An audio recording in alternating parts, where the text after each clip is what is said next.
అందరికీ నమస్కారం. Neat 2026 result రావడం జరిగింది. చాలా అనాలిసిస్‌లు ఇప్పటి వరకు వినుంటారు. బాగా కాగ్నిటివ్ లోడ్ ఎక్కువైపోయి ఉంటుంది. సో, మన మార్కులకి ర్యాంక్ వస్తుందా? రాదా? మన ర్యాంక్ సీట్ వస్తుందా? రాదా? రైట్? సో, ఈ విధమైనటువంటి మార్కులు, ర్యాంకులు, సీట్లు ఈ గొడవ అంతా ఉంటూ ఉంటుంది. ఈ అఫీషియల్ డేటా మనం చూస్తే నిజంగా అఫీషియల్ డేటా ఏం చెబుతుంది? సో, అఫీషియల్ డేటా ప్రకారం లాస్ట్ ఇయర్‌కి ఇప్పటికి పోల్చినప్పుడు మనకున్నటువంటి అవకాశాలు ఎలా ఉంటాయి అనేటువంటిది అఫీషియల్ డేటాతో స్పష్టంగా చూద్దాం. ఇక్కడ అందరూ ఆలోచించాల్సింది ఏమిటంటే, మీకు కంప్లీట్ క్లారిటీ రావాలి అంటే స్టేట్ మెరిట్ లిస్ట్ కూడా వస్తేనే యాక్యురేట్‌గా మనం చెప్పగలుగుతాం. కానీ ఇప్పుడున్నటువంటి ఈ యొక్క రిజల్ట్ ప్రకారం, ఇప్పుడొచ్చినటువంటి డేటా ప్రకారం ట్రెండ్‌ని మనం అర్థం చేసుకోవచ్చు.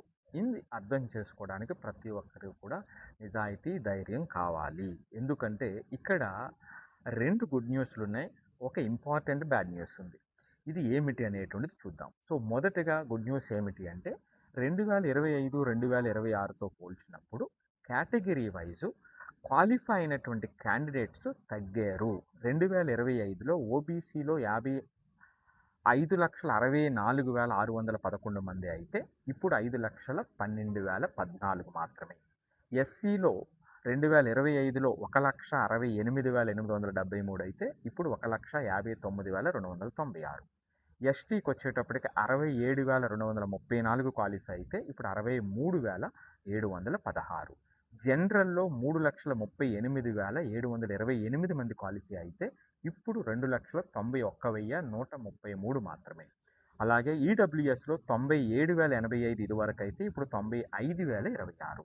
సో, ఓవరాల్గా 11,21,185 మంది ఈసారి క్వాలిఫై అయితే ఇది వరకు 12,36,531 మంది క్వాలిఫై అయ్యారు. అంటే క్వాలిఫై అయినటువంటి వాళ్ళ సంఖ్య తగ్గింది, రాసినటువంటి వాళ్ళ సంఖ్య పెరిగినప్పటికీ కూడా. ఇది ఖచ్చితంగా ఒక గుడ్ న్యూస్. అలాగే రెండో విషయం ఏమిటంటే ఆంధ్రాలోని తెలంగాణలో 810 కొత్త సీట్లు రావటం అనేటువంటిది చాలా చాలా గొప్ప న్యూస్. అందులో 700 ప్రైవేట్ కాలేజెస్కి సంబంధించినటువంటివి, ఇంకొకటి 110 గవర్నమెంట్కి సంబంధించింది. ఏదేమైనప్పటికీ కూడా ఇది చాలా చాలా గొప్ప న్యూస్. మన కట్ ఆఫ్ మీద చాలా ప్రభావం చూపుతుంది. అలాగే ఆంధ్రాలో కూడా 275 సీట్లు అనుకుంటా అక్కడ కూడా పెరగటం జరిగింది. సో, ఇది ఖచ్చితంగా మంచి గుడ్ న్యూస్. దీనితో పాటుగా మార్క్స్ సంబంధించి మనం చూస్తే ఇది వరకు 715, ఇప్పుడు లాస్ట్ ఇయర్ 686, రైట్? సో, 30 మార్కులు, సుమారుగా 30 మార్కుల డిఫరెన్స్ అక్కడ ఉంది. అలాగే మినిమం క్వాలిఫైయింగ్కి వచ్చేటప్పటికి 80 మార్కుల డిఫరెన్స్, అంటే పెరిగింది, మార్కులు పెరిగినాయి. అందుకనే నా సలహా ప్రస్తుతానికి వారం రోజుల పాటు కూడా ఇప్పటి వరకు మార్కులతో మాట్లాడారు. ఇక మార్కుల గురించి మర్చిపోండి. మీ ఆల్ ఇండియా ర్యాంక్ మాత్రమే తీసుకోండి.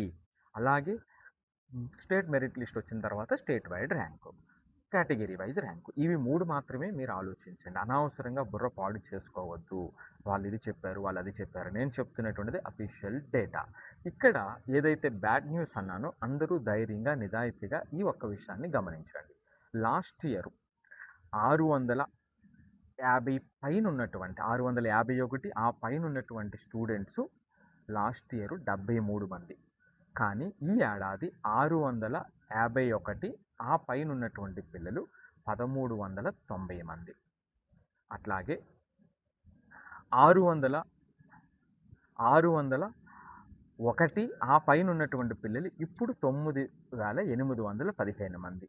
అప్పుడు 1,300, అంటే 600 ఆ పైన ఉన్నటువంటి వాళ్ళు 1,332 మంది. సో, ఈ డేటా మనకి ఏం చెప్తుంది? ఇంకొక ఇంపార్టెంట్ విషయం చెప్తా. అంటే మనం అంతా కూడా 500 దగ్గర ఉంటాం కాబట్టి, సో 500 దగ్గర మనం చూస్తే 501 లేదా ఆ పైన ఉన్నటువంటి వాళ్ళు, అంటే 501 నుంచి 720 మధ్యలో ఉన్నటువంటి పిల్లలు ఇప్పుడు ఈ ఏడాది 89,341. ఇది అఫీషియల్ డేటా చెబుతున్నటువంటి మాట.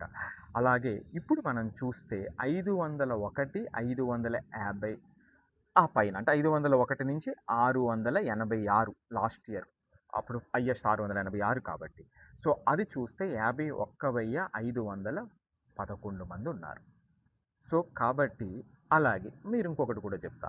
451 పైన కూడా చెప్తా. 451 మార్కులు ఆ పైన ఇప్పుడున్నటువంటి వాళ్ళు 1,66,364 మంది. ఇప్ అదే లాస్ట్ ఇయర్‌కి వచ్చేటప్పటికి 451 ఆ పైన ఉన్నటువంటి వాళ్ళు 1,21,014 మంది.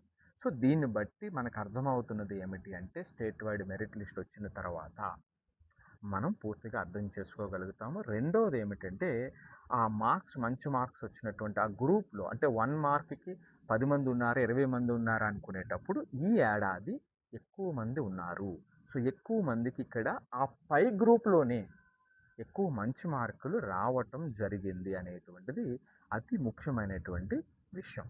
సో, ఇది గమనించాలి. సో, దీనివల్ల సీట్లు పెరిగినప్పటికీ కూడా మన ర్యాంక్ అంటే దగ్గర దగ్గర మార్క్‌కే చాలా ఎఫెక్ట్ ఎక్కువ అయ్యేటువంటి అవకాశం ఉంది.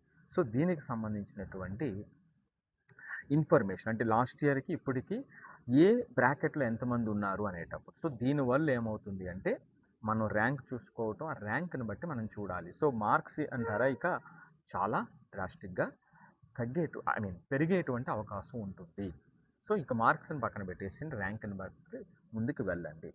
సో, ఇది రాత్రి వచ్చినటువంటి రిజల్ట్ ప్రకారం మనం చాలా సిన్సియర్‌గా అర్థం చేసుకోవాల్సింది. ఇది నిజం. మనకు చాలామందికి ఇబ్బంది అవ్వచ్చు. ఇప్పుడు ఈ ఈ స్టాటిస్టిక్స్ ఇబ్బంది అవ్వచ్చు. కానీ ఇది మాత్రం నిజం. సో, ఇక స్టేట్ మెరిట్ లిస్ట్ వచ్చేంత వరకు వెయిట్ చేద్దాం. ఏదేమైనప్పటికీ ఫైనల్‌గా నీట్‌లో సో, ఇది చాలా పెద్ద కల. ఈ కలను సాకారం చేసుకున్నటువంటి పిల్లలకి, అలాగే దానికి తోడ్పాటు అందించినటువంటి పేరెంట్స్ అందరికీ కూడా, మీ కుటుంబం అందరికీ కూడా శుభాభినందనలు. అలాగే నీట్‌ని చాలా ప్రెస్టీజియస్‌గా తీసుకుని చాలా అహర్నిశలు కష్టపడి చివరి వరకు వచ్చి ఆ బోర్డర్‌లో అయినప్పటికీ కూడా సో, మీ యొక్క ప్రయత్నానికి మరొక్కసారి శుభాభినందనలు. సో, మరి ఇక తర్వాత లాంగ్ టర్మ్ తీసుకోవాలా? లేదా ఏం చేయాలి అనేటువంటి దాన్ని చాలా ప్రశాంతంగా ఎమోషనల్ డెసిషన్ తీసుకోవద్దు. ప్రశాంతంగా పేరెంట్సు, పిల్లలు కూర్చుని సహాయం తీసుకోండి. సలహా అవసరమైతే మాలాంటి వాళ్ళ సలహా తీసుకోండి.